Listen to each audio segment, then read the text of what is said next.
सुबह की किरणें धुंधले आसमान में छिपी हुई थी। गांव के छोटे से घर में माँ अपने बीमार बेटे की देखभाल कर रही थी। बेटे का नाम अर्जुन था और उसकी हालत दिन ब दिन बिगड़ती जा रही थी। उसकी माँ सुनीता रात रात भर जागकर उसकी खैर खबर लेती थी, उसे दवा देती थी और कभी कभी अपने आंचल से उसकी माथा पोंछती थी। अर्जुन का सपना था कि वह एक दिन बड़ा आदमी बनेगा और अपनी माँ की जिंदगी को आसान बनाएगा। लेकिन नियति ने उसे ऐसा समय दिखाया जब वह बिस्तर पर पड़ा था और उसके सपने अभी अधूरे थे। नीता की आंखों में आंसू थे, लेकिन उसने कभी अर्जुन को उनकी चिंता का एहसास नहीं होने दिया। वह हमेशा मुस्कुराकर उसकी हिम्मत बढ़ाती थी। बेटा, जल्दी ठीक हो जाओ, तुम्हारे बिना घर में सब कुछ अधूरा है।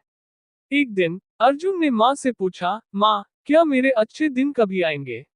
सुनीता ने उसकी आंखों में देखकर कहा, बेटा, अच्छाइयाँ कभी भी देर से आती हैं, लेकिन वे आती हैं। तुम्हें बस विश्वास रखना होगा।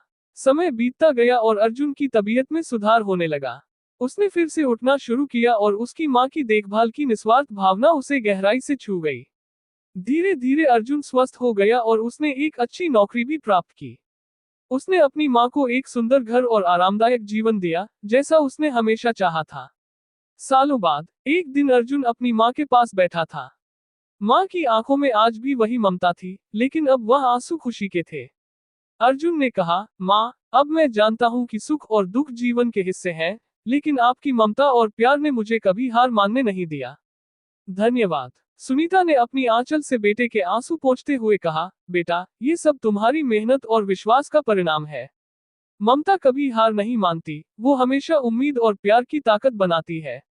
और इस तरह एक माँ की अनगिनत बलिदानों और एक बेटे की मेहनत ने एक अद्वितीय रिश्ते की कहानी को जीवित रखा।